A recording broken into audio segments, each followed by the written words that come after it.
Hey everyone, it's good to see you guys. Laura and I are back here again with Hannah from last week. Thanks so much for coming back and being with us, Hannah. We really appreciate you taking your time. I know you're not feeling nearly as well, since everything happened. How are you doing? Um, I'm purging a lot. Yeah. I felt this last week so much anger releasing. I just Mm, see if someone stranger walk in front of me. I don't even know him. I feel so much anger. Like I was, whoa, where this is coming from, and I was so pissed off. yeah. Yeah. Yeah, whenever we start to open up and feel into what has always been there, we start to feel all the emotions come up and it purges, and the body will start going through shifts, the emotions will start going through shifts. So after we do a really big clearing like this, it feels really good at first, and then boom, you drop. Because you start to actually drop and feel all those emotions that you haven't been feeling for years, sometimes months. Yeah.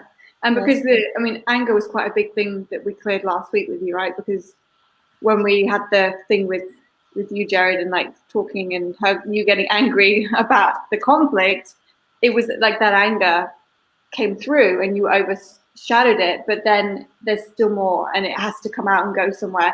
And although it's not the nicest feeling, when you kind of get used to the fact that this is how you feel when you clear something, and it kind of makes it a bit more fun.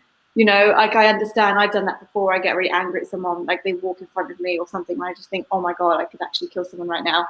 But then you have to laugh about it because you're like, wow, that was so not like me at all, right? There's something's really, you have to kind of laugh about it and just be kind of see it from the outside, and kind of it helps you to move through it, because once that's really shifted and moved through, I mean, you're going to feel amazing. It's like you look up as a new person when it's gone. Yeah. I Whenever really, Oh, I'm I, sorry. I really felt what you said, Laura. I felt them right here. Oh, yeah. Yeah. Yeah. Whenever we've been suppressed or repressed emotionally in some way, and then we actually open that place up within us and we allow it to come through and we feel it, anger is usually the first emotion that comes to the surface because that part of you has been hiding for so long. And so anger is like, I'm here, I'm ready to conquer. Who wants to mess with me? Like, don't fuck with me. Like, that's the first thing that comes up because part of you has been caged in for so long. And last week, we really opened up that space within you. And so you might feel those emotions for a little bit. For everyone, it's different. Some people feel sadness, other people might feel the sense of liberation. But for a lot of individuals who've been suppressed down or suppressed parts of themselves, a lot of the times when we open them up, the first thing that Laura and I really usually see is anger because you were suppressed for so long. And anger is the emotion of feeling trapped or feeling caged in. And then when you open that up, all the anger comes to the surface. Yeah. So look out world for a week. That's what I usually lock myself in my house for a week because I'm like, I'm a danger to the public. but it's also really liberating. But it is normal to feel like you shift it and think, God, I'm amazing. Then you wake up the next day and think, oh, I feel worse. But it's just, it has to move from your energy field, and you've got to rest, you've got to drink water, and you've got to be patient with yourself. Because once you hit that tipping point, it's like, there's no stopping you then. That's a really liberating feeling. And that's why we do this work. Yeah. Yeah. And Hannah, once you level back out, you'll find that you'll speak your boundaries and there won't even be any emotional charge behind it. You'll just be able to speak your boundaries and use your voice, and people will respect that. Yeah. Does that make sense? Yes. Yeah. Good. Yeah. Good. I think the more you do this work, the quicker it takes to clear. Like I remember when I first started doing this stuff, it took about 2 or 3 weeks where I'd feel really off. Whereas now, because I'm so used to it and I know what to expect, I like stock the pantry, I stock the fridge. I kind of prepare myself for what's going to happen. And then it probably takes about 2 days to clear and then I'm good to go. So the more you do the work, the more you get used to it, the lighter the body gets, the lighter the energy gets. It's just a process. So for you, like if you wanted to in the future look at other things within yourself, you don't have to worry that you're going to be, completely feeling off for 2-3 weeks. It's quicker. And when you expect it and you kind of honor it as well, like honoring it's really important. Just honoring that you're feeling something and that you're going through something and taking care of yourself as if you were your own child going through something, So it's really special. Yeah. Hannah, do you have anything that you want to share us before we let you go? And I'll check in with you afterwards. Do you have anything you want to share? Yes, I have one thing. I found now that I can receive love from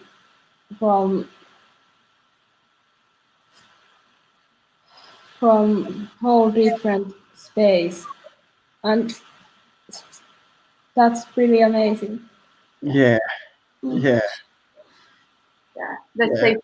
Does it feel like there's safety and love now rather than danger? Yeah. Yeah. That's a really good feeling. That's a really great feeling. Yeah. I'm happy for you. Yeah, and any last bits of anger that might come out, Hannah, it's just that part of you that's been upset for so long, not being able to receive that love. And now that we've opened up that space for you to receive love from your family, from your friends, from men, in a way, like everything shifts and changes, and you'll see that anger will naturally subside, and life's going to be a lot more different for you from here on out. Yeah. That's for sure. Yeah. Beautiful. Well, thank you so much for coming on, Hannah. We really appreciate your bravery. It was a delight and honor to have you. You were really a warrior through all this. And Laura and I will keep in touch, and we'll make sure over the next week or two, as you come back down and restabilize into this new being, we'll check up on you and make sure you're doing well. Thank you. Yeah, you got it. Thanks so much for coming on, Hannah. We'll see you soon. All right, beautiful. So we're going to bring on Jocelyn now. I'm really excited for this. Jocelyn and I talked a little bit last week, and she was just sharing with me some of the challenges that she was having. So yeah, let's bring her on. Hey, Jocelyn. Hi. It's good to see you. Yeah, good to see you again. Hi, Laura. Hi, nice to meet you. Good to meet you too. How you feeling, Jocelyn? Pretty good. Pretty good. All right. Are you? Is there any like nerves, or are you worried at all? If so, that's perfectly fine. How you feeling overall, though? Overall, I'm all right. Like this is new. This is a new experience. I'm just kind of pretending that it's just the three of us. So I can get through it. That's perfectly fine. I think that's a great way to think about it. Yeah. So did you want to go into, because obviously we've never met, so I have absolutely no background or anything about what you're going through and what your challenges are. So did you want to talk about what it is mainly that you think is the biggest shift that you want to create in your life at the moment? Ooh, the biggest shift. It's huge. It's huge. So I was briefly telling Jared last week, just the kind of shift I want to experience is like impatience to patience. Another way of saying that would be, a place of unconditional love to, conditional love to unconditional love, which is very hard for me. Maybe it's easier for some people. And I know there's just so many levels of love. Yeah. But yeah, that's huge. Would you say you're unconditionally loving towards yourself? No. Yeah, I know it starts with me. But yeah, I don't think I'm there yet. That's okay. Yeah, not completely. Who taught you that love came with conditions? Who taught you that things had to be a certain way to be loved? Who told you that? I don't know if I told myself that, or maybe just observing other relationships, or just the relationships that I've had. Probably just a combination. Yeah,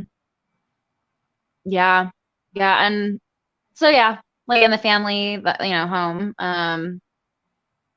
Yeah, probably mostly that's where it all starts, I think. Like, but yeah, I mean, I've been told my whole life, like accept people at the level they're at.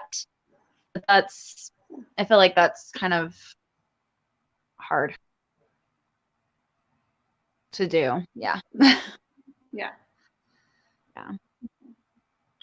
Jocelyn, we talked a little bit off camera about patience and how it can be really frustrating for you to be patient with yourself at times and then patient with others. And we talked a little bit about how that has held you back, or how you feel it holds you back in different areas of your life. What do you think would allow you to be more open to self-love and patience with yourself? I think overall it would be embracing or not having as much, like hate or intolerance towards weakness. Like I feel like, yeah, that's the big one. Yeah, the big challenge overall. Like I don't know if I developed that mindset, like throughout my growing up, and going to church. I don't like to blame, but I just feel like we hear certain mindsets, and then it's like when you hear the word perfect, it just seems like all of a sudden, if it's not understood very well, like what that means, then it just feels like, oh, I need to be whole now. I need to know this now. I need to do this now, and I need to do it right, and I need to do it perfectly, and I don't want to mess up because then I'll be judged or rejected or Right. Woo, yeah. Yeah, the monkey mind starts. Yeah. Yeah. So would you say that you grew up being taught that you have to be a certain way, you have to be perfect to be loved, you have to understand everything right now in this moment? Would you say that that's how you've been taught to see the world and see others? I think so, in a way.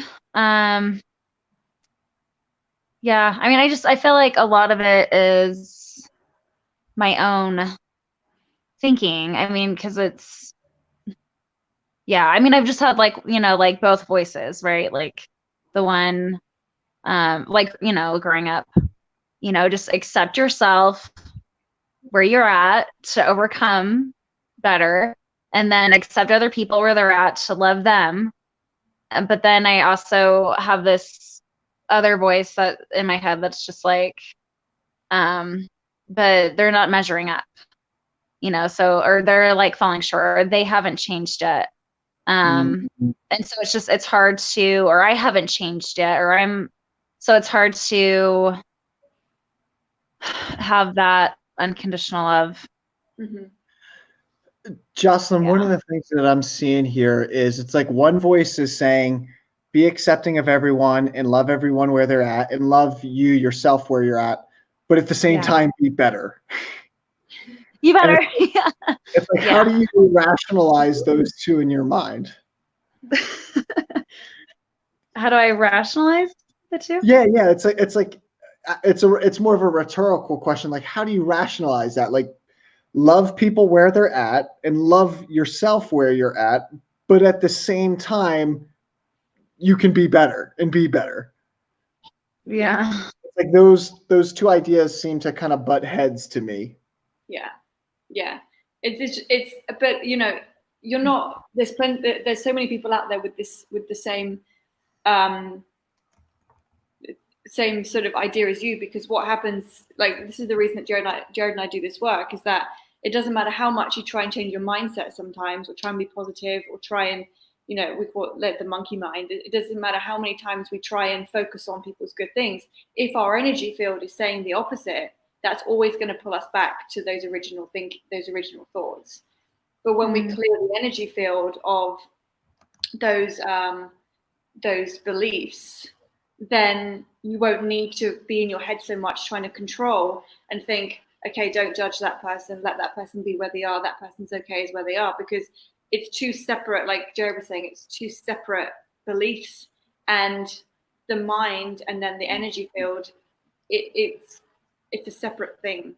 And if the energy field says one thing, that doesn't matter how much we try and control our mind, it always goes back to what we're made of and what we are. So shifting that belief within your energy field will allow you to just relax the mind a bit, because it feels like a ping pong ball, like a game, like love people, but they can be better. Love myself, but I can be better. I didn't do very well today. I'll try and love myself, but I didn't do very well today. And it's like this ongoing battle within yourself, which is then obviously being reflected on others, where you feel, you look at other people and judge maybe where they're at, and then you feel guilty for judging them because you know that you shouldn't be judging them, and then you judge yourself for judging them, and then it's just this cycle of like, where do I go next, right? So Yeah. I think it helps to have a really good understanding as to why you're at where you're at, because I don't think we can change anything until we understand what it is and where it came from. And you know, if you grew up in churches where you were told like love everyone, but it's funny, isn't it? Some religions, they teach that, but they don't do that.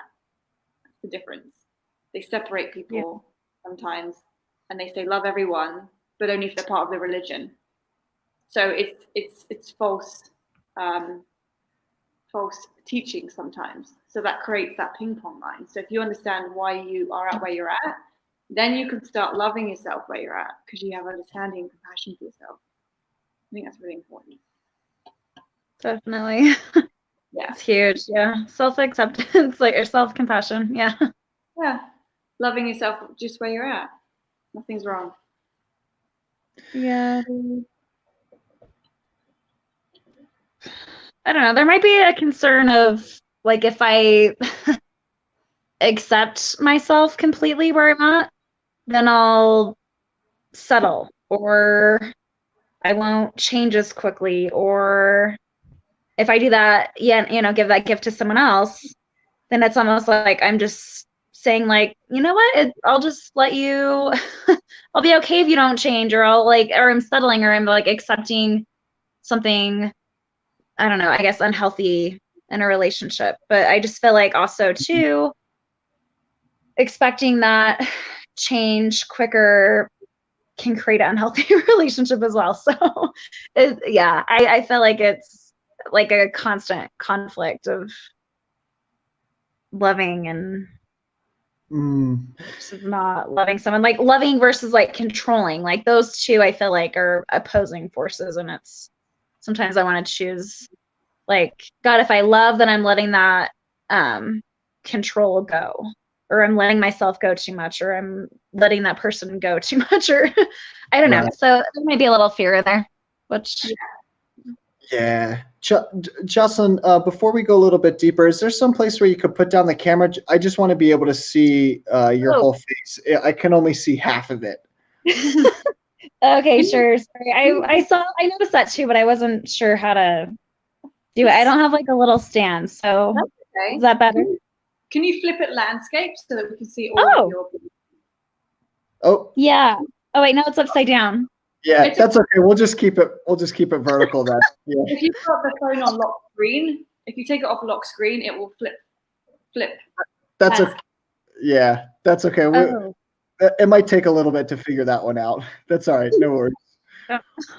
So, Jocelyn, I want to go a little bit deeper into this space, that conundrum, because it's cognitive dissonance that's happening. That's what I'm seeing. That's what Laura and I are seeing, at least. Cognitive dissonance. Have you heard that term before? Yeah, once. So cognitive dissonance is when we have one belief that seemingly contradicts another belief in our mind, and then our mind is constantly trying to figure it out, and it causes us emotional turmoil and stress because we don't know how to figure it out. Like a good one would be God is love, but then God also condemns people to hell for an eternity. That was like a big cognitive dissonance that I had growing up in in Christianity and religion. I was like, but if God loves me unconditionally, but then he throws me in hell for all eternity, then wouldn't that be conditioned? And then it was just a horrible mind fuck for 20 years of my life. Yeah, I can see that. So there's two ideas here that are causing inner stress. And what I would love to do is to go a little bit deeper and to resolve that. So I guess I just want to ask the question, what do you think would allow you to love people unconditionally, but at the same time, love yourself unconditionally? What would that look like played out in real life? Oh,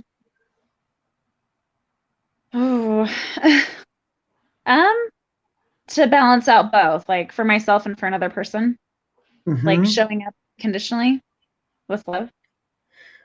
I think like the first thing that comes to my mind is like a lot of trust. Like I know like love and trust are different, but I feel like that component would be needed. Like just trusting the process, a process that if I do embrace, the imperfect human and their weakness, is that safe?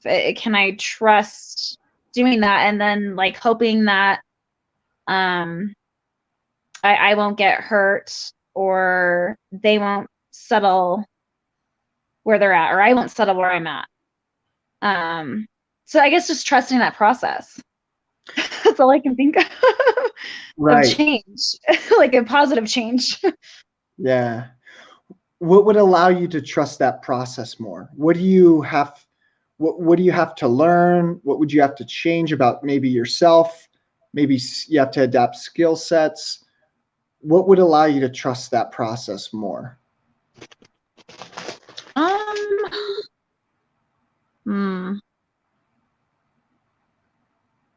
I think believing in like good intentions. Sometimes it's hard to like, trust in someone's intention, and sometimes you don't know their intention either. And so that can be, that can be a good step. Yeah. You can go, Laura, and I'll yeah, you can go. Can we just, so with what you just said, can we just flip this? And can you tell me, what does it feel? So let's say you have no control over someone else and how they treat you or how they treat themselves. Let's say you have no control, which is the fear, right? What would that feel like for you if you had no control over what everyone's doing around you or whatever? What does it feel like? Oh,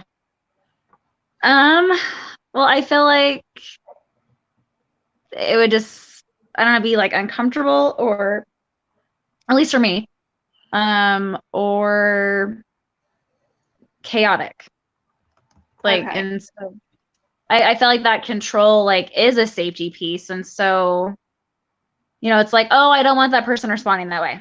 Oh, they need to change their words for me, or I don't want to listen to them. Or, oh, they need to clean up after themselves, or I don't want to be around them, or, like in with them in this environment, or it's easier to be by myself. Okay. So just like very conditional, like if things aren't going my way. So it's just, I feel like it'd be hard to, I guess, let that go and just be with that person and like hear things I might not want to hear, or I don't know. So does it hurt? Like, does it hurt you if they don't meet your expectations? I think so, because it's like I feel like what I'm expecting is reasonable. And maybe it's a little bit of a superiority attitude too, which makes it hard to like come down and be like, oh, I embrace you, which is where you're at. Like, you know, I think to myself, like, I'm not asking the whole world, you know, of this person. I'm not asking the whole world of myself. Cause like I feel like my mission is to love unconditionally, like, you know, like Jesus Christ, like God, right? And so it's just like with that expectation, I'm like, oh my God, I need to like forgive all the time when I get hurt. I need to forgive myself. I need to, you know, be there for others and show up for them. And so that can be really hard because it's no matter what. And so I feel like the showing up is when I don't know, is hard. Or like allowing that room when there's still like hurt, you know, like I feel like some old stuff needs to clear before I feel like I can show up and be in that space to love unconditionally. Jocelyn, do you trust yourself to speak up for what it is that you need, but also still be loving while you do it? I feel like I still need to work on that. Yeah, because my approach isn't always the best.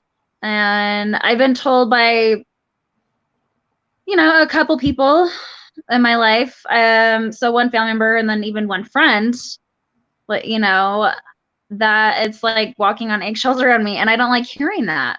And I'm like, and then I'm like, oh, what do you mean by that? And it's like from one person, it's like, well, because you're not accepting, or I need to like watch what I say, or you know, like tailoring something like so I don't like offend you or something. And then the other person, like they didn't even define that for me because I'm like, what do you mean by walking on eggshells? You know, and I mean, just right now, what do you mean? tell me what you mean. Right. So I mean, this was like on Messenger, and so I don't like I'm sure he could sense that I was already angry because I was admitting a lot. Like I have these expectations, like because I want to feel accepted too. And so maybe it's what I'm learning, at least recently, like with a relationship, that I think it's actually good to not expect that, even though it can be a healthy thing, like kind of like ease off that expectation of, oh, you need to accept me where I'm at. Or, you know, like you're a terrible, evil person. Or I need to accept myself where I'm at, like right now. Like I'm not even, it's like not even being patient with myself. And so I don't know. I'm just like, okay, what is it gonna take? You know, like what is it gonna take to have that patience? Like, yeah. Can we, Jerry? Can we do some kind of can we go back a bit to the small version of if you want to do that, Jocelyn, the smaller version of you where you were told all the time that you had to be perfect? Can we clear some energy around that, do you think? If you're both up for it. I'm up for it. Yeah, it's whether Jocelyn, are you comfortable going back to or like rewind the clock a little bit to when you were younger? Okay. Yeah. Are you okay with going in that space? If not, it's perfectly fine. Oh no, yeah, that's okay. Okay. Yeah, I think changing the pattern and understanding it will just start moving a bit of energy to get deeper into the questions. What do you think? Yeah, I think that's a great start, Laura. Okay. You can go, Laura. I'll let you go. Okay. So what I want you to do, and you can close your eyes, but you can keep them open. It's totally up to you. But I just want you to, can you just focus in on the body for me, just for a moment, and just think of what it feels like when you're criticizing yourself or when you're judging yourself. Just focus in on that feeling for me for a moment.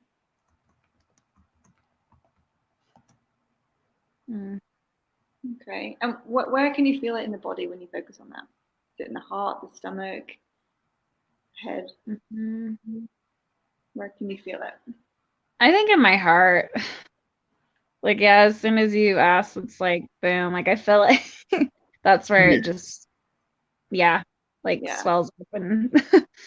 Yeah. Yeah. Okay. And what emotion is coming through the heart when you focus on that feeling? What emotion would you? Like the first word I thought of is small. And so just like a just inferior feeling. Yeah.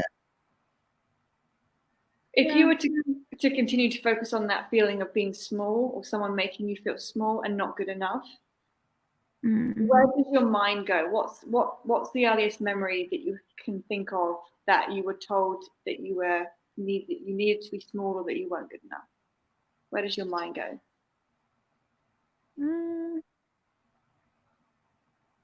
Probably, yeah. Probably back in grade school. Yeah. Did you want to share what happened? Well, yeah, I don't mind. So I had a fear, huge. I don't know where it came from. Like maybe being told at some point in my life that I was shy and just really quiet, and maybe just observing myself. And then when I finally knew what those words meant, I'm like, oh, okay, this is this is great, these labels. But I mean, they're legit. You know, there's people that are just more reserved and they tend to be labeled quiet. But I had a fear of public speaking. And so I would, I feel like I was never really coached through that. And, you know, one parent was in the picture and then the other one who didn't really help me push through that. It was just more like a crutch. And so, I don't know, that's the first thing I think of, just like the fear of like giving presentations in class. And it's like to the point of like, I'll take an F before I stand up there. So, and you can't make me kind of attitude. And so, I think that I don't know, maybe I started doing some self-talk. I don't know. Like, honestly, I don't remember really if kids made fun of me. Like, I think I remember like one kid saying like, you're not, you know, like once you get out of grade school, you're going to have to, you know, give presentations. Yeah. And I think that just like built up. But like one teacher's like, you're not passing the third grade unless you give this report. And that like that threat didn't even stop me either. And so I feel like I just like built this wall around me of like, you know, like someone expecting me to like measure up on their timetable, and then like me trying to figure out, well, I don't know how to like overcome this and like feel superior or good enough to show up and deliver what's being asked of me and you know, throughout school. And so I don't know, like that's just like one I'm sure that's just like one small piece. Yeah. What were you with the idea of being up there and giving a talk? What were you so afraid of? With everyone looking at you and you being the one that's in the spotlight, what were you so afraid of? What were you afraid would happen? Honestly, messing up. And so that's the perfectionism in me of like, oh, I don't want to say the wrong thing and I don't want to do the wrong thing. And oh my God, if I like get all flushed in the face, like heaven forbid, because then I might get laughed at or judged or, you know, and so I'd rather just like hang out behind the scenes and just have this like, you know, you can't make me attitude, because then I feel safer there and I feel like I'm in control there. And I'd rather get judged for not showing up than showing up and messing up. Yeah. So that's It's safe, John. Whatever needs to come up, it's totally safe space. Yeah. So yeah, that was something from the core, like yeah. Yep. Yeah. So that, yeah. Jocelyn, is there any connection between what happened there and the patience that you have for yourself now and for other people? I think so. Like, like to an extent, I'm sure. Like, because I don't know. I feel like it's safer to, at times not be vulnerable and like have that tough exterior and not show up. And then if I do show up, then I'm opening myself up to getting hurt again, And so, like showing up for other people. And I don't know, like I've developed throughout the years this huge just intolerance of like, oh, I don't want to hear that. I don't want to know that. I'm not going to tune into that. Like, so I just have, I don't know, like I have this like ultra sensitivity within me. And so I don't know, but then maybe I got to ask myself, like, how sensitive am I with myself? Like, and yeah. So it's, yeah. What if we were to go back even further to when you were even younger? What do you, if you were to go back into that feeling of the judgment in the heart and feeling sad, and if you were to go there again, what's the earliest memory of an adult telling you that if you're not perfect, then you're not enough or you won't be loved? Do you have an early memory of that?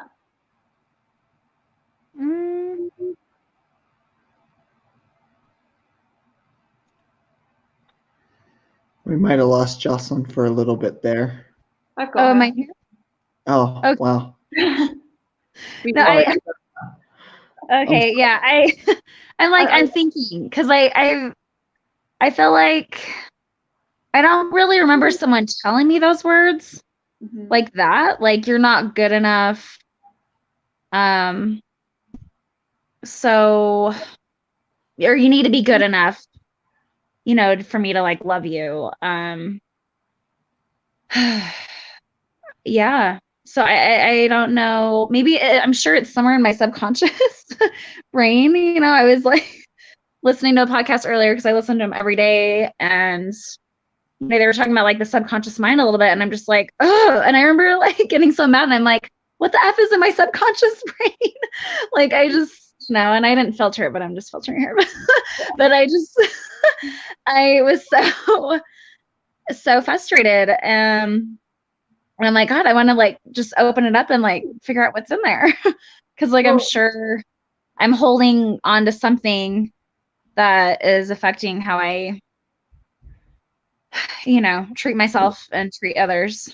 So yeah, but I mean, I could think of like, a scripture that like, if it's not understood, where it says something like, be therefore perfect, like me, like, or something. I can't even think what it's called or how it goes, but it's just like that pressure of like, oh my God, so I need to be like perfect like Christ, because he's perfect like the Father. And so just like things like that, it puts a lot of weight. And so I think my own interpretation of that has a lot, because it's like, like teachers would read that scripture, and I don't know if they ever explained it for me to really understand, but I think my own interpretation, like, that's where I don't really like point the finger at someone else, like saying like, you need to like measure up to this and this and this to be loved. Like, I mean, I feel like, like God or my higher power, your higher power, whatever, I feel like I am loved where I'm at by him, and then I feel like I can love him perfectly, but at the same time maybe I don't. And so it's just, there's somewhere in my mind where I don't know, like I took a weight and I carried it, and I have this interpretation that I need to, I guess, be whole first in order to love. And so like I don't know, or I need to like know and understand perfectly and empathize perfectly and listen perfectly and validate perfectly to like be loved by that person and be loved by myself or with myself. And yeah. So I feel like I put that pressure on me. And then I have felt a little bit of that more so recently from a parent. And I don't like that. I guess I've gotten to a point where I don't want that particular person to expect me to accept where they're at. And then like put this condition, like, if you don't accept me, I don't need you in my life. Like that just, I get it. Like she's hurt, but then it's like, I feel hurt too. And there's a reason why I'm not showing up and accepting that person, like, and validating. Like, I think to expect someone to validate you to a point, I don't know, where it's like they need to feel secure or loved. Like, I feel like that person needs to show up and validate themselves. And I'm working on that too. Like, I need to validate myself. And like, if someone else isn't there to validate me, it'd be nice to have that. But like, I don't know. I don't want to like, I feel like that could almost like fall under conditional love. Don't you think? Or not? I don't know. Yeah. I don't know. Mm-hmm. So, yeah. Jocelyn. Actually, not play this. Oh, not right now. We'll play later. Okay. Okay. I love you. Sorry. Yeah, that was my nephew. I thought I locked my door. I guess not. That's okay. Well, Jocelyn, what would it look like for you to not have so many expectations of yourself, of being loving all the time, of being having expectations all the time of yourself and other people? Like, what if you just let go of all those expectations that you're placing upon yourself? What do you think would change if you just let go of all those expectations of got to be loving, got to be unconditional loving, have to be perfect like Christ? Like, what if you just let go of those expectations and allowed some of the ugly and the dark just to come out? What do you think would change? Well, it's funny because I do, because it's not like I like hold it in all the time. So I have unleashed those emotions, like the ugly, and I have lost several relationships. Like, yeah, like, yeah, just a few people deleting me on Facebook and then me deleting them, and like, because it's a misunderstanding, because of miscommunication. And so that's why I get so hung up, and I'm like, oh, what's the next talk I can listen to like communicate better? And then like, oh, what's my next, motivational fix to like try and be all eloquent. And so like, I don't know, it's hard because it's like, I feel like, I mean, the times that I have let myself go, I just feel like it's chaotic. Mm-hmm. And so trying to keep it together and seeing, like appearing perfect, then I feel like, I'll be, I don't know, someone can love. Wait, what? Yeah, if you're trying to appear a certain way, you're not being authentic to how you're really feeling and doing. Right. But then again, at the flip side of that, if we're authentic to how we're truly feeling and doing, I think a lot of the times people are worried that they're just going to start tearing everything apart and acting like a complete animal. So I guess my question would be, what's the middle ground between honoring what you're really feeling moment to moment, that primal emotion, whatever it may be, anger, upset, fuck this person, but at the same time, holding yourself to holding and recognizing that, we can't just walk around all the time and doing that. Like, what would be the middle ground of allowing yourself to feel what it is that you need to feel, but at the same time, not just letting everyone get away with everyone and putting on a fake facade or a fake smile, like everything's perfect? Like, what's the middle ground between those two? Guys, I'm just going to plug in my laptop. So yeah. I feel like do we wait for her? Oh, that's fine. Oh, okay. Maybe she's back. Oh, okay.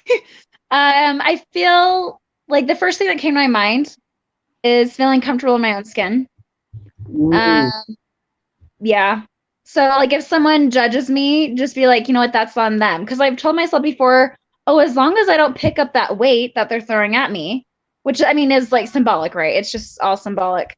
Then I would, feel better. I would I would feel a lot better.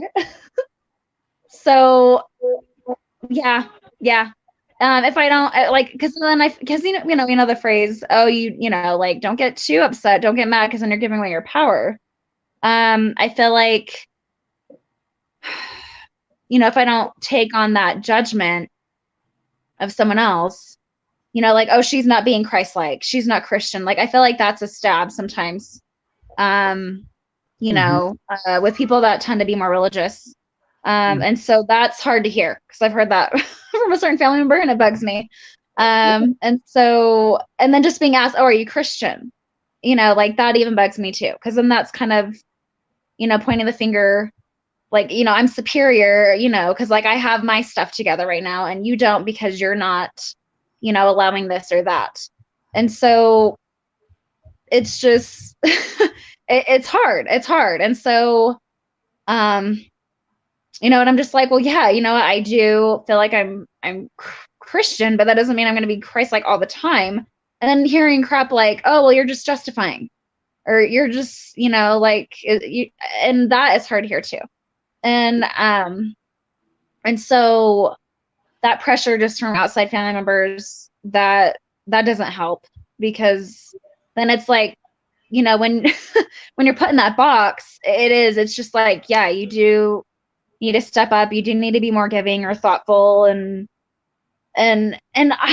sometimes I kind of want to just give some breathing room and be like, well, it's okay if I don't, want this or want to allow this or want to be giving, or I don't know. And so,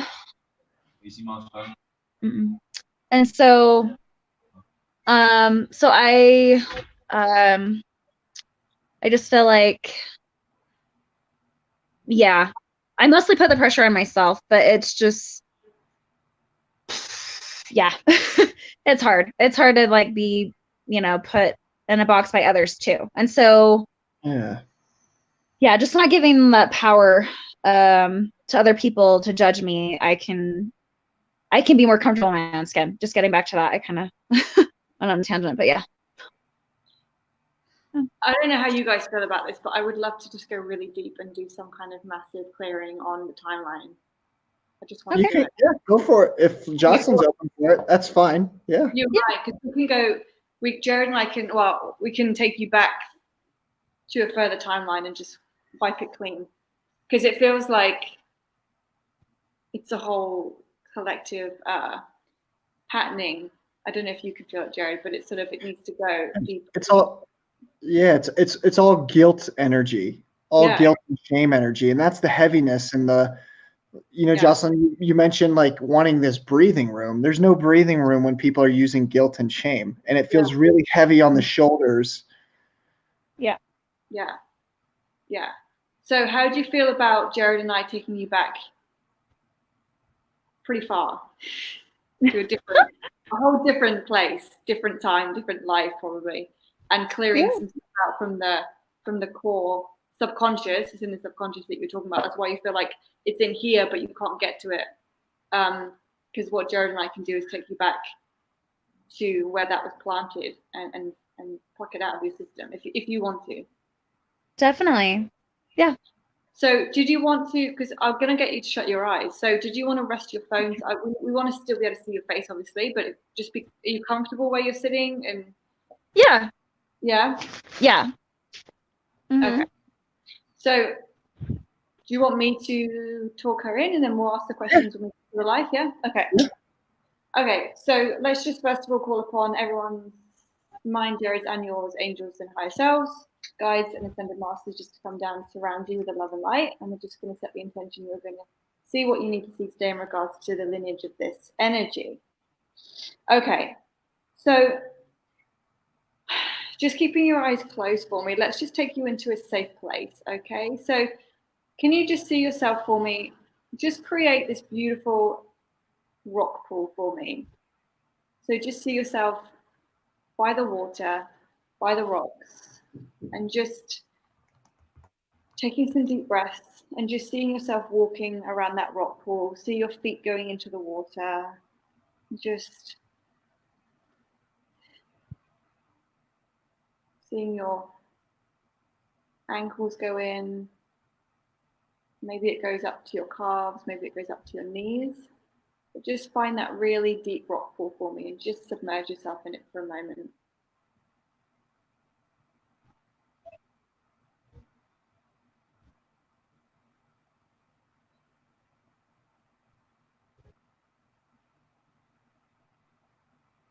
And then what we want to do is we want to bring down some of the yin energy, which is connected to the sacred feminine. It's a silver light that we're going to pull down from the universe. So can you just see a big ball of silver light above the top of your head? And can you just pull that all the way down through the body for me? And just pull it all the way down through the top of your head, down through your neck, down through your shoulders, through the heart, really washing it all around the lungs, all around the heart chakra.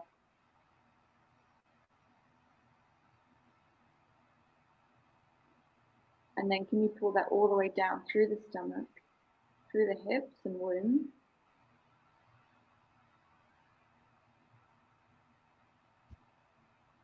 And pull it down through the thighs, down through the calves, and can you just pull it down into that water?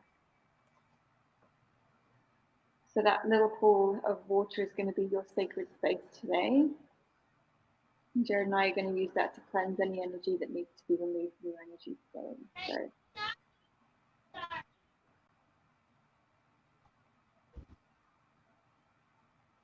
and we're going to ask all your guides to surround that rock pool for you. So you're completely safe and protected. Jared and I are here for you as well with everyone else.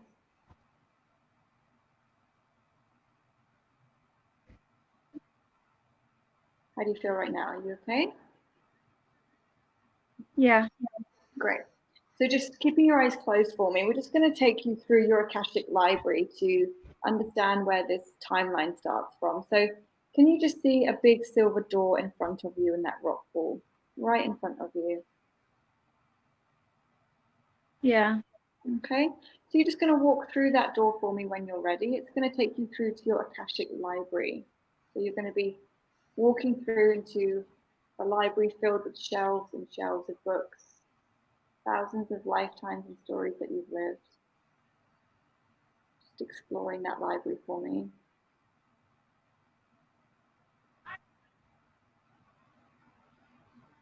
And we're just going to look for the book that contains this cycle of guilt, shame, judgment. So looking for a book that looks a little bit different to all the other books.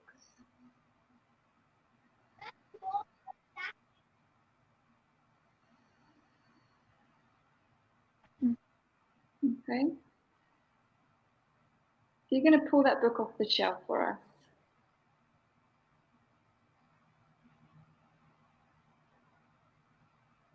Okay. And what I'm going to do is I'm going to count back from 3. And when I do that, your guides are going to show you a scene from that story that you're going to be able to clearly see and understand. Okay. So you're just going to go to that scene for me in 3, 2, 1.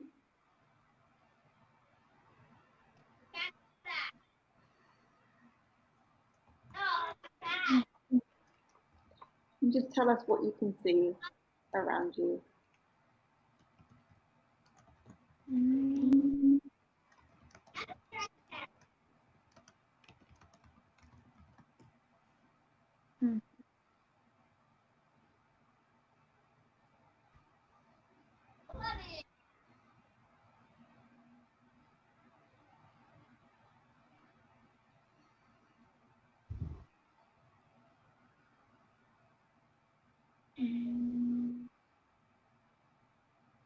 Like what I see from what?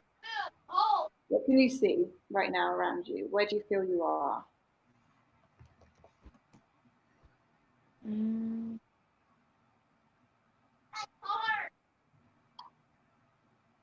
Hmm.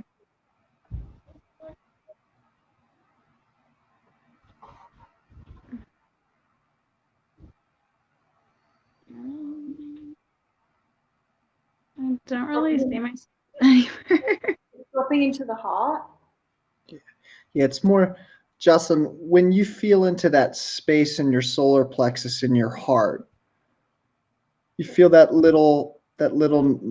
a little knot there, right where the lungs connect, right by the heart. Do you feel that there? It's right at where the sternum is.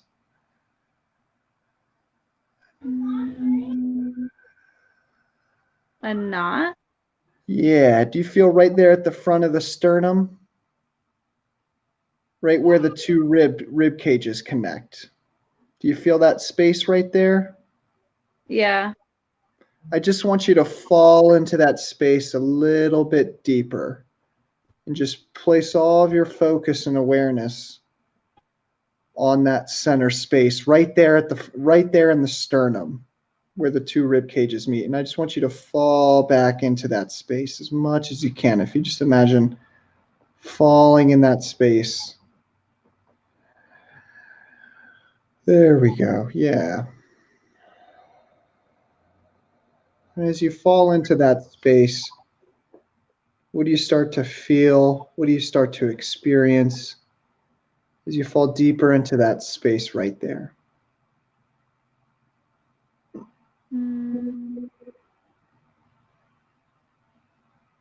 Probably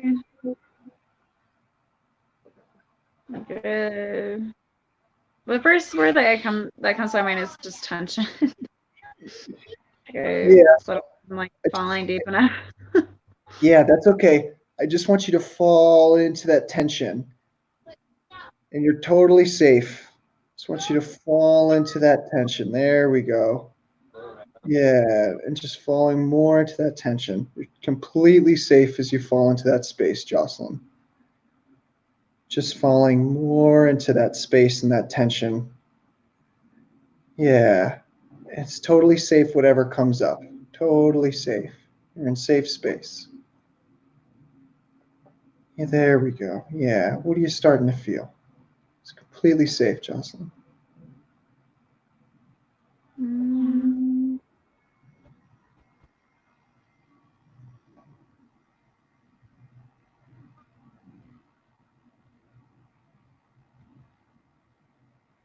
I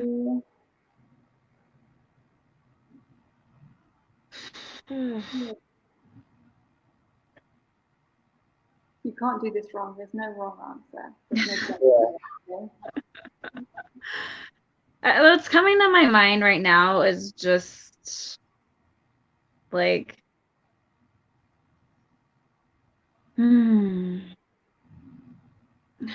It's safe to share. It's safe to share. Whatever it is.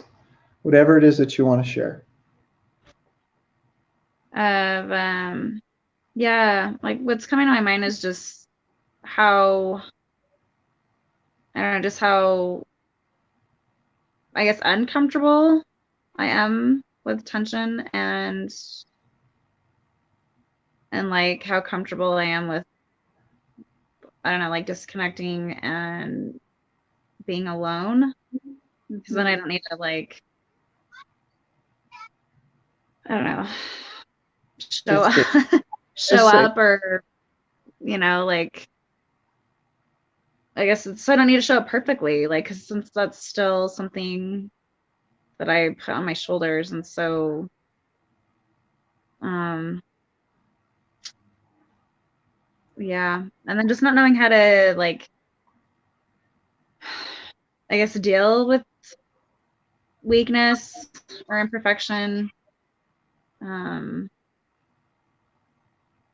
like in myself and with others and so it's easier and it feels better to just escape and like stay superficial and not I don't know, like not connect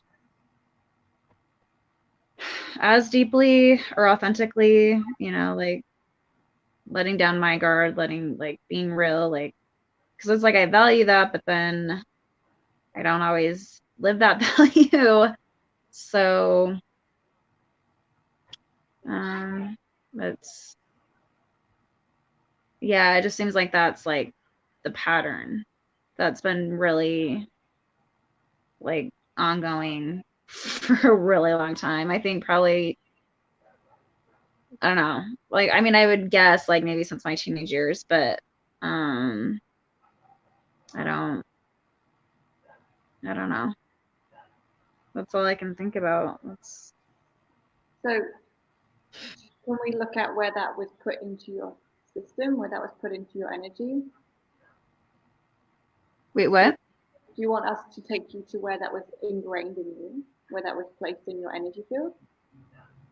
Yeah. Okay. So when you focus on that feeling, that discomfort, where on the body is it? Do you feel it? Is it still in the heart, in that knot? Yeah. Yeah, that's where I'm feeling like, I don't know, just like this, it's like a stuck, like, sensation or, Okay. yeah. So like Jared was saying, just focusing on again, just in that knot and that discomfort, and just moving away from thinking and going more into the heart and the feeling of it. And just getting comfortable with being uncomfortable just for a moment.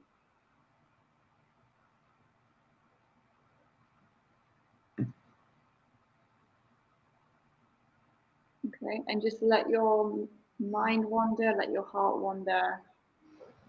I'm just going to ask your guides, where does that start from? Where in your timeline did that begin? Just letting your heart and mind wander. No wrong answers. It's impossible to go wrong. Wait, can you say that again? That last part. I said it's impossible to do this wrong. Oh, okay. Like a lot of noise in the background. You want to find a quieter space.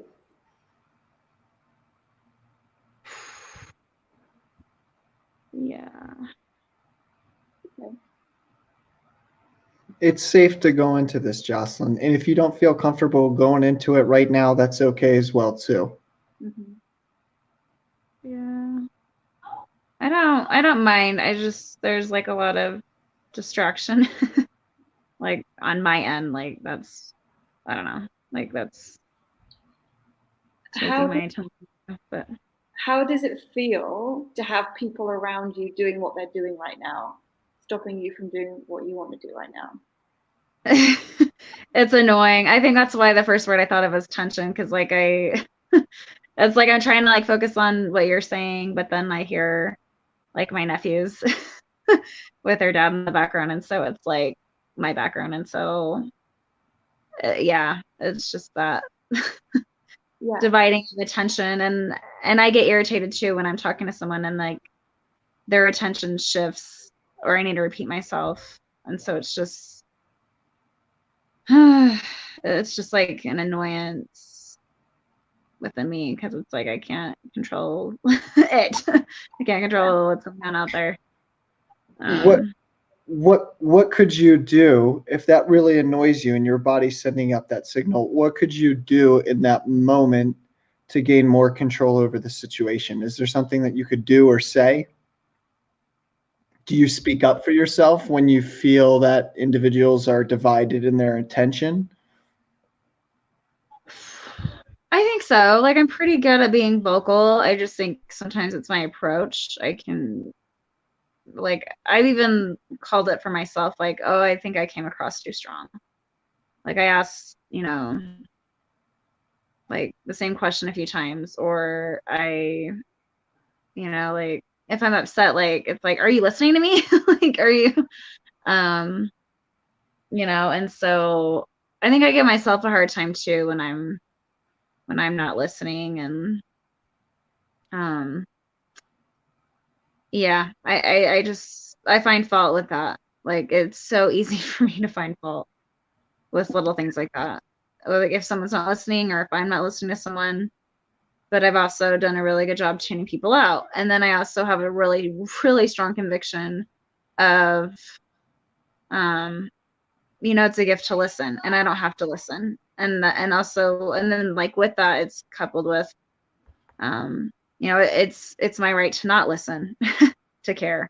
It's my right to not validate. It's, and so it's almost like this, like, like angry justification of Cycle. just cycle. Yeah. Of just Yeah. not wanting to listen Yeah. to. So What yeah. happens when we don't feel like we're being heard or listened to is then we shut down our senses as well too. And so if we don't feel like we're heard or listened to when we speak up, then what we say is, well, I'm not going to listen to you either. And then that we actually start perceiving the world at a lower level. We can't see it. We can't fully be in our experience. Mm-hmm. Right. I think it's pretty magnificent timing to see it firsthand, because I imagine what your nephews are doing is actually exactly what you're talking about. Like, they're disturbing you. You've asked them to leave or be quiet. They're not. You can't control them. Can't control the situation. And so I imagine that the attraction of what we've been talking about is kind of brought in the experience right now. So can we use it to your benefit? Like, what do you think the best way to communicate your needs right now to them in that moment, whether you say it to them or just say it to us, with compassion, understanding, and wisdom and love in the heart? What would that look like? Well, with love, like, I don't know. I mean, I did my best earlier, like when one of the little ones came in and he's like, "Here, you want to play?" Some board game, and just like, "Oh, not right now," like later. Like, I don't know. I just like I'm I don't know. I don't like this phrase because I just feel like everyone in the world is busy with something, and but like I'm busy right now. I can make time for you later. Because I care to spend time with you. So like you got to be quiet, like while I'm on this phone call or interview, whatever. Yeah. Yeah. That's a great start. Hey, I care and love for you, but right now I'm in a phone call. I can't speak with you. Can you please give me 30 minutes, 45 minutes? Okay? Yeah. That's what it means to be in our power. Communicating for ourselves, unconditionally being loving to ourselves. Okay, this is what I need right now. But then also being unconditionally loving with that other person. And what that actually looks like is drawing boundaries with our voice. Hey, I can't hang out with you right now, but however, in an hour we can do this. Can you not disturb me on this call? And notice how I communicated that there. It wasn't upsetting. It wasn't angry. It was firm. It was drawing boundaries. It was coming from a loving place for myself, but also for the other person, and letting them know the true intentions and what I wanted out of the situation. Right. Does that make sense? Yeah. Yeah. Just communicating that. Yeah. Lovingly. Yep. Yeah, Jocelyn, I want to do a role play on this. Are you okay with doing a role play? Would you feel comfortable with that? Yeah.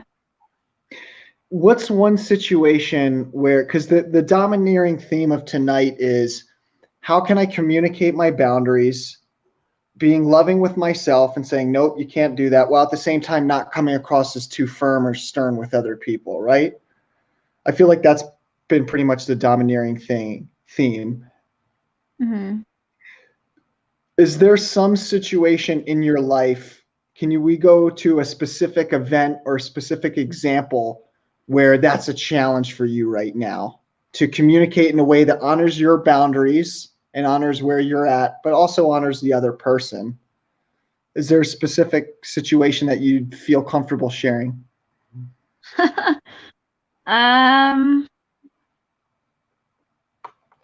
Yeah. Yeah. I mean, I can think of one recent, and honestly, maybe I I would kind of like with that nephew situation, like I would treat, and I'm not a parent. I don't have kids. No, never married. But I feel like I would treat a kid differently, maybe with a little more patience than I would an adult. Mm-hmm. Because I think there's the expectation, oh, they know better, or oh, they're acting like a kid right now too, but they're like in this grown-up body. So I need to like try and find a loving place. Like if someone's having, a moment of just complaining, Yeah, and I'm in their environment with them, and I don't want to hear that. Sometimes, like I'll just try and, because it's like I don't mind conflict, but I'd rather avoid it. I got you, And Jocelyn. so I'll ignore it, and then it will just build up. Yeah, I Because got you. this certain person in my life just continues to complain, and so it's just hard to To shift voice. it. Yeah. Yeah. Is there a specific, can you give us a specific example that would help you, that would help the situation best? Like a specific example, and then we can role play it, and that'll shift the energy in and of itself. Is there an example that you feel comfortable sharing? Yeah. So just instead of describing Yeah. just a bit. It's going to help you more to have a specific example. So this one is really, really recent, and it's with a parent, Mm-hmm. with my mom, Yeah. and literally, like just spending 2 hours with her was too much for me, actually. Yeah. And so like 20 minutes of being, together, like she was complaining like over a few things, right? So it's like, oh, where's my check? Oh, I think I left it at home. Oh, she's getting so angry, And then the other one, like we're through the drive-through. Oh, this line's so long. Ugh, you know. And then it's just a couple other things like, oh, this restaurant is closed. Like they should open 2 minutes early because I'm here. Yeah. And then just another one like complaining about a drink not being cheap enough for her liking, a refill. She doesn't drink alcohol. So it's just like all those complaints just like up and up and up. And I mean, I did, like the first couple ones I just ignored, but the last 3 ones I'm just like, that's out of your control. Why do you care so much? And so, so there was a little bit of a conflict there. And then I finally got to the point where I'm like, I don't care. Like, I don't want to, like, I don't care, like, to hear your complaints. Like, I don't want to validate. And then I, like, hurt her feelings. And then it was just like, well, if you're not going to validate me, I don't need you in my life kind of stuff. So that was the whole scenario. So I don't know if you want to role play that one. Yeah, I got you. I think that's perfect. So and this is great. It's tying in with a theme, which makes perfect sense. It's communicating boundaries.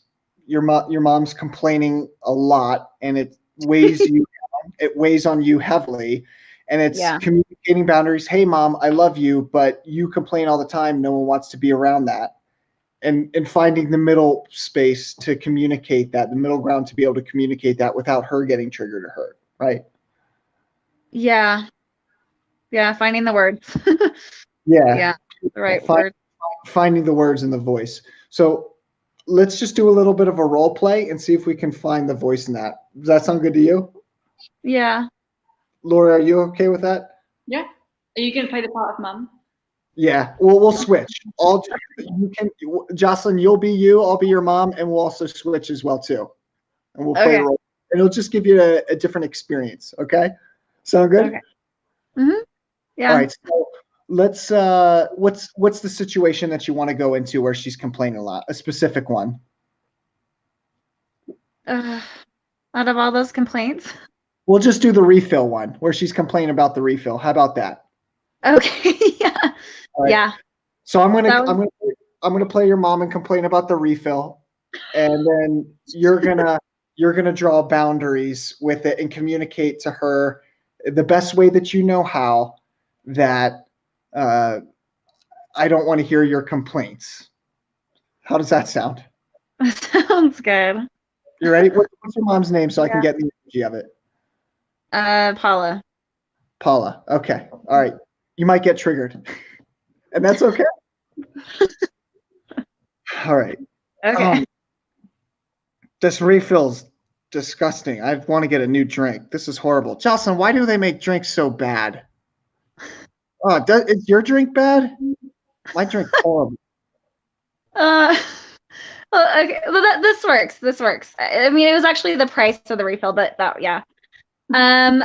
Yeah. Well, you know what? I really. This is not worth $3. This is not worth $3 at all. Oh my God, this is disgusting. It is not worth $3. Oh. Well, then don't buy it then. Well, this is where we went. This is where we went. We could go to it. Is there another place that we can go to? I don't like this place. $3 for a drink. I really don't like this.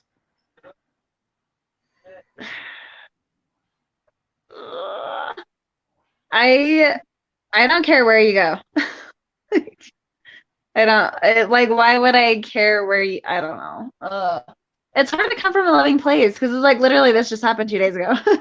So we're gonna stop the role play real quick, okay? We're gonna stop the role play. Okay. Let's just switch. We're gonna switch. How's that sound? Switch? Yeah. Are you okay? I'm my mother? Oh God. Yeah. You can play your mom. You can play your mom, and I'll be you. Okay. Can you do that? It's funny. Okay. Yeah. And be as convincing as possible. Get fully into it. Embody the role. Feel it. Can you do that? I'll do my best. That's perfect. Your best is perfect. Yeah. Okay. How's your drink, Mom? Well, I'm not going to that store, so I don't even have it yet. Yeah, because they're charging too much. I'm not going to give them my business. Okay. They don't deserve my business because they're not offering the price that I want. Mom, I'm just going to throw this out there, but you seem a little demanding right now. Yeah, well, I want it. I want it, cheap. I want it. I'm frugal. Yeah. No, she didn't really say that. But. Who would think Mom, who would think the world revolves just around you? Well, I want what I want. I'm just going to go to another store then. I'm going to go just down the road. I'm going to go 2 minutes out of my way to save 10 cents. Is that worth it to you? Her. Is that worth it to you? Yeah, because I want to give my business to someone that's going to give me a better price. And Mom, I just want the cheapest price out there, even if I need to drive 2 minutes out of my way. And you should understand that. Mom, I feel like no matter where we go, you're just going to get really upset no matter what. Yeah. Yeah, I get easily upset. Mom, what's that about? I complain a lot. I get mad about things too, but what's that about? Well, I want to be heard. And I have the right to voice my opinion, and and I want to be validated. I hear you. I want you to validate me. I hear you. Okay. Good. Mom, you get mad a lot, and sometimes I feel like it gets in the way of our relationship. It really upsets me sometimes. And it's really hard for me because I love you and I care for you and you gave life to me. But a lot of the times I don't want to be around you because you complain so much. And it's hard for me because I don't know how to say that without hurting your feelings, but that's the truth. I don't want to be around you sometimes because you just complain all the time. And I care for you and love for you, but sometimes I just can't take it.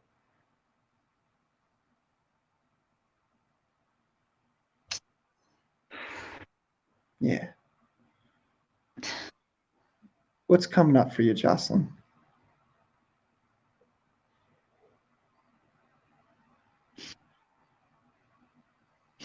Oh, like what you're saying, that's how I feel, but I don't say it from that place. It's just more from anger instead of love,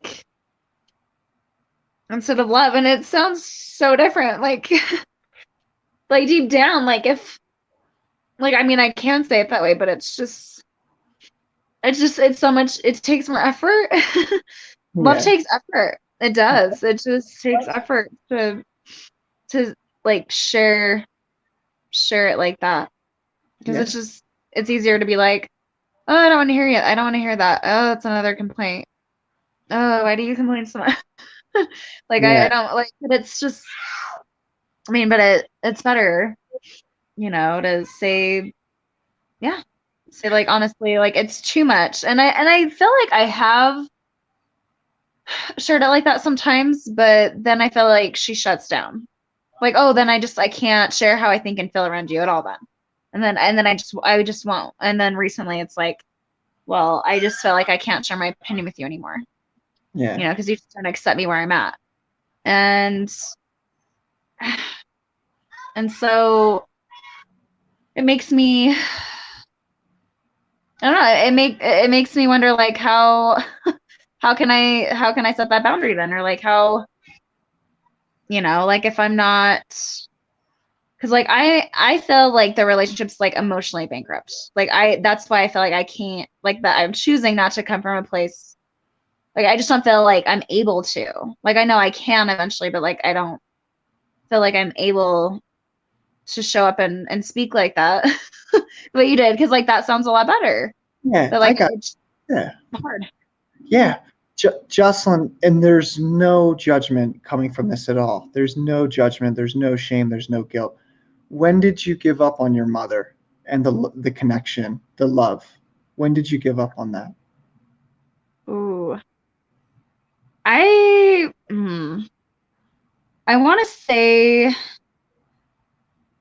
somewhere as a teenager, like some phase, like maybe middle school or um but like yeah.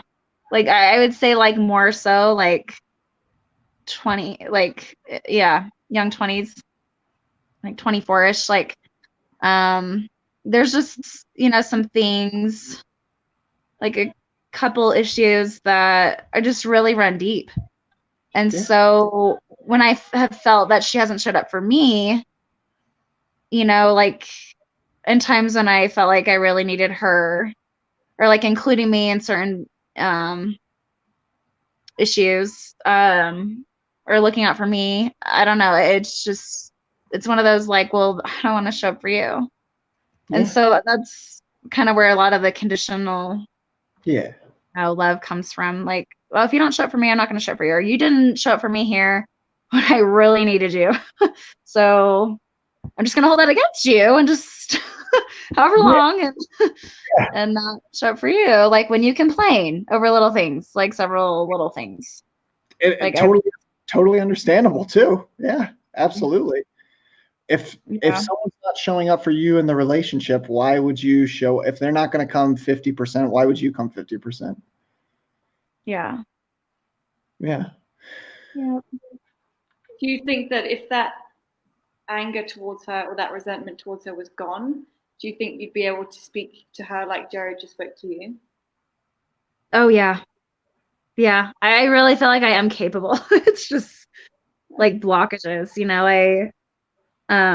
it's neat. Before this phone call interview, I did some emotional work on myself to release some emotions, or like figure out what emotions that are stuck in me. And it's work that you can do on yourselves too with this emotion code stuff. But I was like literally testing, like muscle testing, like, oh my God, I have like this anger and this hate towards her, you know, her weakness, her behavior. Yeah. And I was just going back, and that's why I'm like, okay, this hate towards her behavior, you know, I was a teenager, this anger towards her weakness, I was like age 24. And then it's like, I can think of things. And so they were coming to my mind. And the first one, when I was, you know, thinking back, you know, age 24, like it just like hit me. It's like that memory came to me and I'm like, oh my God, that's it. That was a situation where I was so angry at her. And I thought I let that go. But I guess it's just some like trapped energy, emotion still. And it's, so I feel like if all that was cleared, and it hasn't been cleared yet, I haven't cleared it yet, but it's just, I feel like when those emotions get cleared, I can be in a more loving place. That's genuine. Jocelyn, does your mother have the capability to be the person that you'd like her to be? I don't think so. There's like a strong belief that I don't think she's ever going to change. Like or be how I want her to be, which is like, I know we're not supposed to like want someone to change for us. Like it's good, it's healthy to just have a mindset like, oh, I want that person to change for themselves. I think it's really natural to want your mom to be a mom. I would get that. Yeah. I've had thoughts in my head like, oh, I wish she would laugh more. I wish she would, you know, make more positive statements or comments or have more positive discussions. But I just feel like most of it has been negative. And so it's repelling. It's easier to just not be around her. Absolutely. Does she have, so you're not sure if does she have the capability, do you think, to improve and to change? She may not. I think she have a capability. Yeah. And I think she probably sees herself differently than the way I do. So there's those two different perspectives. So. What would it look like if you held her to, like, asked her to be, what would it look like if you actually held her up to a higher standard? Like, and just asked her to be that, and just asked her, and if she was willing. Like, what if you said, Mom, would you be willing, for the sake of our relationship and connection, to be more positive around me? Would you be willing to do that? Well, I feel like I have actually said that to her. Like, oh, you know, like the relationship's emotionally bankrupt. Like, you know, there's just like so many like negative deposits. Like, there's no positive. Like, I need you to make more positive statements. Like, and like, I don't have room to receive any more negative. And she's like, oh, and then it's like this, like, oh, so you want me to be perfect then? Like, oh, like I don't know. So it's like, I don't think she's receiving that well. Like, whatever she said, I don't remember verbatim. Yeah. But so again, it could have been in my delivery, but you know, trying to like open that conversation up. But it was, I don't know. I just kind of felt like it wasn't heard or meant or like well. And so and then she just has this attitude like, oh, so I just can't say like what I want around you. Or, you know. And so yeah. Do you recognize any part of her in yourself? That might be a tough question.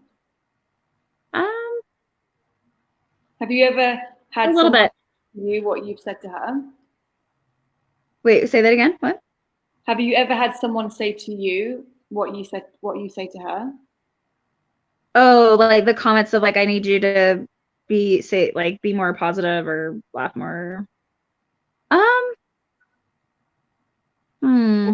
Different when you're around me. Can you change? Can you not do this? Can you not do that? Have you ever had someone say that to you?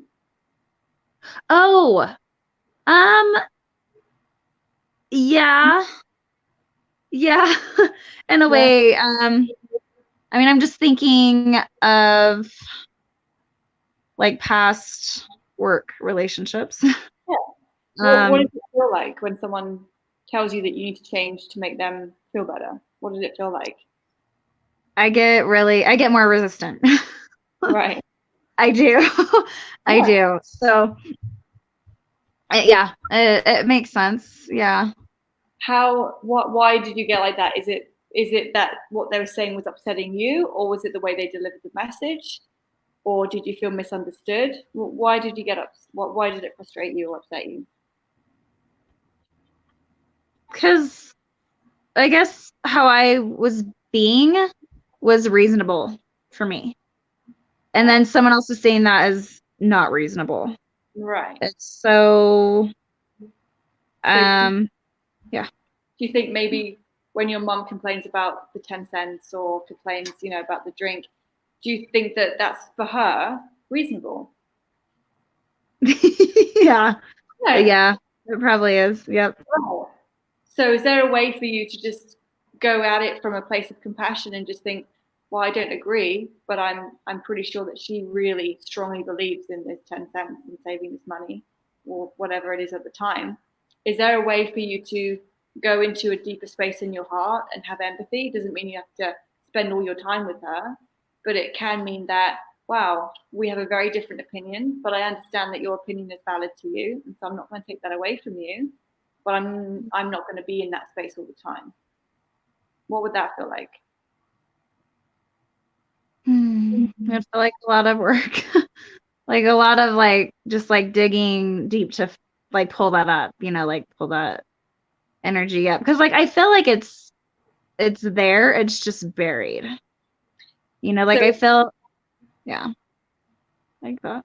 is it easier for you to go to the anger and the hate than it is to go to the love? Yeah. Yeah. Because I feel like that if the second I can't, like, or I'm telling myself, like, oh, I can't handle this person, or I can't stand listening to them, like, when it's mostly her, then I use that anger to, like, want to push that person away. So it's almost like it becomes this, like, protection, like, okay, well, since I can't handle you, I'm just going to push you away. And that's easier. And so, I don't know. So I guess I feel like if I do come from that loving place, it's like, I'm just allowing her to be her negative self. And I don't like that. Cause like, that's what I'm wanting to change or have her change. And so I guess that's the shift I need to get to. But Well, yeah. Some people find comfort and safety in home in negative thinking. It's what they feel the most comfortable in. For your mum, she might feel safe and comfortable in complaining, and maybe the best thing you can do is let her just be that, because that's where she feels safe. And who are we to take away her safety? Right. That's a good perspective. Yep. Yeah. So what if you were to, in those moments, just remember that she's your mother, but she's also a woman. Everyone is their own person. Everyone has a story. Everyone's been through their own stuff. And because of everything they've been through, it's where they are right now in that moment. And there's nothing wrong with that. And it may mean that, well, that person complains a lot, so I'm not really going to see them that much, because I want to be in the energy of something different. I want to be in the energy of more love, or, something friendlier, more positive. And that's fine too. And there's no judgment on that. You don't have to spend every waking minute with her. But if you can maybe see her as a woman rather than a mother for a bit, and understand that where she is because of what she's been through, and she finds safety in where she is, and she has every right to feel safe, just like you do, just like I do, just like Jared does, just like we all do. We have the right to feel safe and loved. And if that's how she finds those places, then let's let her do that, and let's not take that away from her. And sometimes it is more difficult to find the love, but it's actually, sometimes getting angry at someone is the easy way out. It's quick, it's easy. You're annoying, you're pissing me off. Go somewhere else. It's easy to get there. It's not so easy to go into the space of love and compassion, but it's actually who we really are. And when we start doing that, it gets easier. But practicing it. Everyone has a story, you know? Everyone has a journey and everyone has a safety net, and it's all made up. Everyone has a different type of safety net.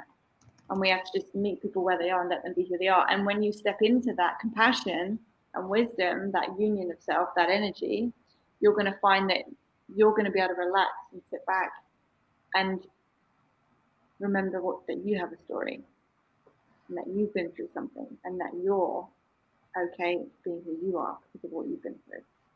And there's nothing wrong with you. And then suddenly you get to relax and just be who you are without having to apologize or change or figure out, where am I hiding stuff, where am I holding block, what's wrong with me, how can I be better? Well, maybe you're already great who you are. Maybe when you see that, you'll see other people seeing that in you too. And it creates a whole space of union, love, and compassion. What does that feel like, hearing that? A lot better. Yeah. It'd be a lot better, yeah. Yeah, you can just relax into who you are. As soon as you let people be who they are, guess what? You suddenly get to be who you are. And if people don't want to accept you for who you are, they will move out of your life. They just will. I've seen that in my life. Jerry's seen that in his life. You know, people don't match up, they're going to go, and that's fine. Because you want to be surrounded by people that love you as much as you love you. There should be a competition with who loves you the most, yourself or others, right? Because you want to set the bar pretty high. I do. One of my biggest problems was, how am I ever going to find a relationship? Because I love myself so much. Who can live up to who can love me more than I love me, right? And that was generally a problem like that for a while. And that's a good problem to have, right? Finding love and compassion for yourself and for what you've been through, and not looking for things to heal or things that are wrong with you, but looking for things that are fucking right with you and owning those things. That's what it should be, right? Right. So letting yourself off the hook, giving yourself a break. Yes. Yeah, that's good wisdom. Like, it made me think that's actually the way to feel more comfortable in my own skin and actually around other people that are, you know, not measuring up either. Just like, just having that love. I think that's what allows for, like, letting myself be comfortable in my own skin and other people, like letting them, feel comfortable even around me. Because, like, I feel like I can give off that vibe of someone not feeling comfortable, because, like, I'm trying to hold that, like, wanting them to, like, measure up to some kind of, like, you know, high standard of, you know, like, don't mess up, don't say this, I don't know. So it's just, I'm sure you'd love people to say, oh, I love being around Jocelyn because I can just be who I am. letting it be. Those people in their life, right? So you've got to be that person for yourself, not judge yourself, and just be who you are, and let people enjoy who you are as well, and enjoy being in your space. Jocelyn, we're gonna wrap up here pretty soon for this time, but what I would like to do is bring you back on and next week and just do another role play and see if anything's shifted or changed for you in the way that you communicate. But my sense is that after this, you're going to find it easier to be compassionate with yourself in the moment and speak the truth of what you're really feeling, but also be compassionate with the other person and understand where they're coming from. My guess is that after you just got that reflection that I gave you in the role play, you're going to take that in and you're going to be able to use that in other relationships in your life as well too. Would you be open to coming back on next week and maybe taking out just the beginning time, like 15 or 20 minutes, and we can check in with where you're at, go in for a little bit of a role play if we feel like it's needed, and we can see if there's been any shifts in your communication style and if there's more of a balance between that resilience and the resistance and trying to be compassionate on both ways and the mind trying to figure that out. I have a sense that that's kind of grounded in a little bit more in your experience, but we won't know till next week. Yeah, definitely. Beautiful. Beautiful. Jocelyn, before we let you go here, do you have any questions or anything at all for Laura and I? Oh, I kind of wish that we could have done that energy session, not like, I don't know, a little deeper, but that's okay. Like so what was the intent of that? Just like to like figure out what emotion I'm like feeling or storing in my body, and then like the imagination thing, I wasn't really sure because that was like when there was a lot of distraction around me. So I kind of like, I was just wondering what the purpose of that was again. So what I was going to do, and it wasn't time, so it's okay. Yeah. Is that, you know, taking you back to a past life, following the timeline of judgment and guilt and that cycle, looking at where it first went into your timeline, so that we can remove it from the core, so that it removes the energy field, and so the cycle of that judgment and criticism and everything would kind of come to an end to a degree. But it just isn't time, and that's okay. So when we when we finish up the session in just a bit, I want you to always remember that you always have two choices in life. Everyone does. Just two. Love, fear. Black and white. Two paths with everything. So when we leave the session, you can focus on, oh, I'm so annoyed that I couldn't do that. It's so annoying. My nephews. Oh my God, I wish I did it. Maybe I can do it on my own. Is it maybe I can come back, right? You can focus on that. Or you can focus on, wow, I learned about my mum. I learned about my childhood. I got to do role play. I got to do vision work. I got to have a new understanding. I got to have new empathy, compassion, and wisdom from my mother. So you have free will with what you want to choose. And whatever you choose is fine. There's no judgment on that. But just be aware that you do have a choice where you want to take the next chapter, right? Because you have an opportunity now to start brand new, fresh. Am I going to have love and compassion and wisdom for all? Or am I going to keep digging for things that are wrong with me and wrong with others? Okay. Yeah. Can you do that? Yep. It's definitely a choice. Yeah. Absolutely. We all have free will all the time. And Justin, we'll if it's ready, we'll go into that deeper as well too next week. If you know, if you feel like it's the time, I'm really excited to see how you're communicating. Are you going to see your mom before next week by any chance? Yeah. Okay. Yeah. Great. Before next week, just be aware, before you come back on next week, just see if anything shifts in your energy around the relationship with your mom. Maybe something has, maybe something hasn't. But just, I encourage you for the next week, just think about, oh, when you're relating with your mom, has something shifted or changed? And then we'll go into that when you come on next week. How does that sound? Sounds good. Cool. Yeah. Thank you so much for coming on, Jocelyn. I know it's not easy to come on live and bare your soul in front of complete strangers, but we really appreciate and acknowledge you coming on and sharing this with us and with people who are watching. You were getting so much support in all the comment sections, and people were giving you love and saying I feel the same way as well too. And yeah, now that I think about it, I'm mad at my dad. So you got a lot of love behind you with this. So we'll check in with you next week. I'll send an email. I'll check up on you after this, and we'll get something going for next week, and we'll reconnect and bring you back on, and we'll see some of the shifts that have happened. Definitely. I appreciate the both of you. I wish I could give you a hug. I miss hugs. Well, we still got about, I think, a month and a half or 2 months before we can give physical hugs legally. Yeah, I know. It's okay. Like emoji hug. Yeah. You got a lot of people saying thank you, and we appreciate you. I can't bring up all the comments at once, but there's a lot there. Yeah. Oh, good. Well, I appreciate all you guys listening to, the ones that I can't see. But Yeah. Thank you.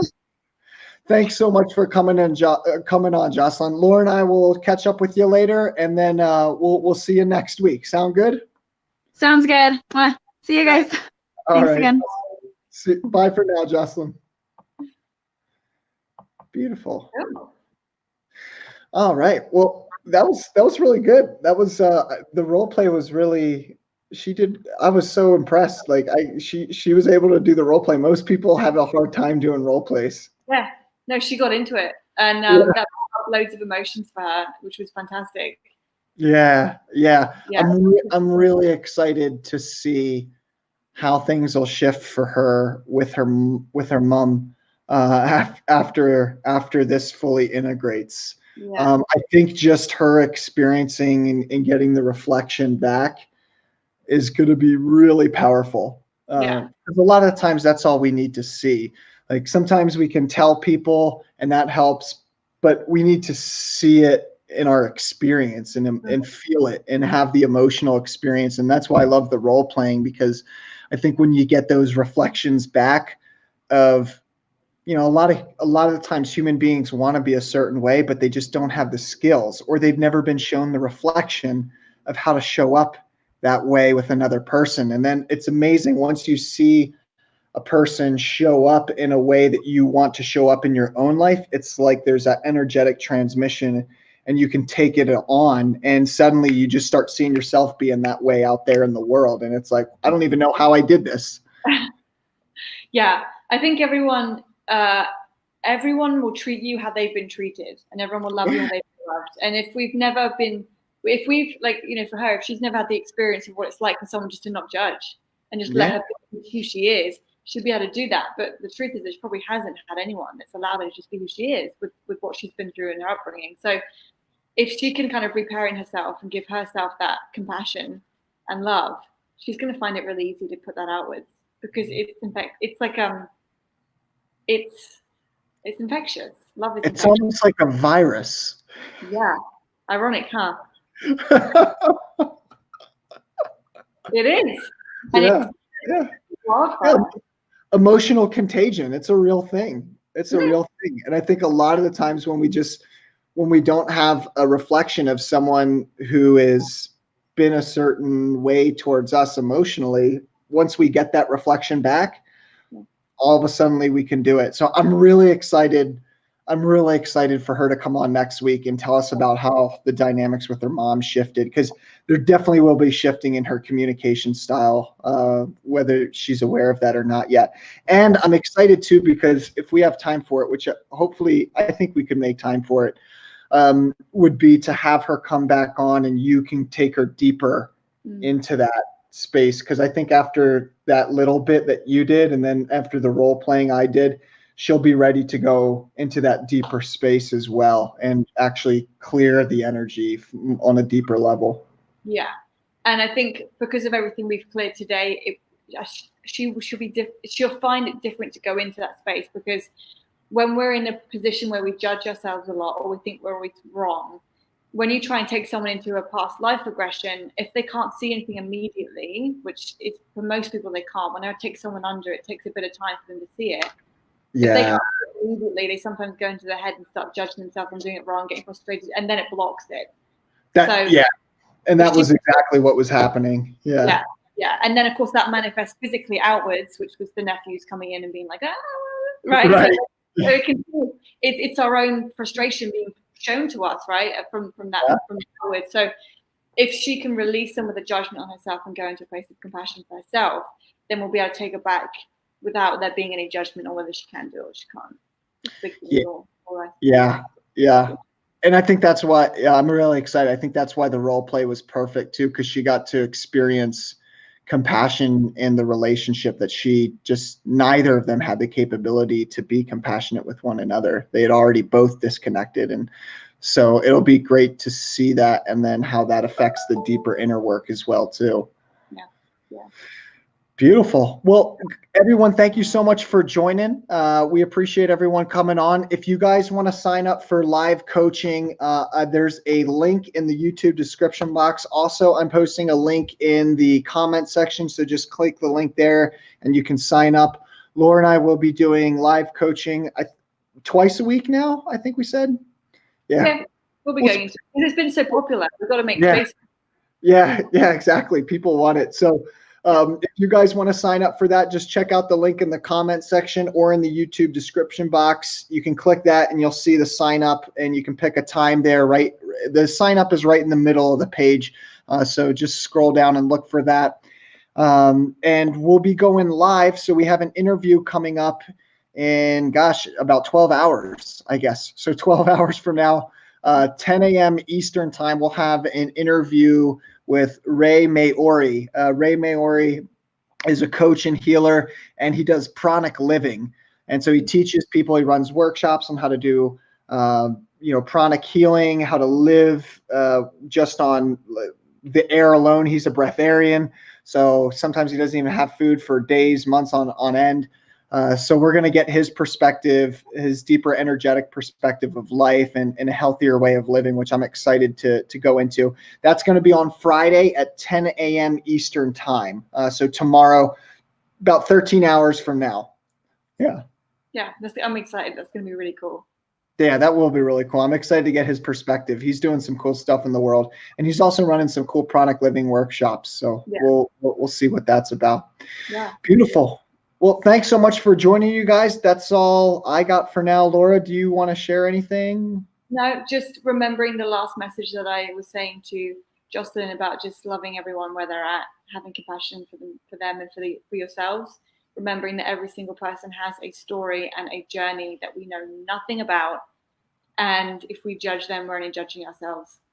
So just love it. Just love everyone, please. That's my message. And if you want live coaching, the link's in the description box. You guys can join up. But I think that's it. That's my message. Just love everyone. It's easy. Yeah. Beautiful. Yeah, beautiful. And if you don't know how to, that's okay. That's what coaching is for. All right, everyone. Laura and I are out. We'll see you guys soon. Have a great day, everyone. Enjoy the night.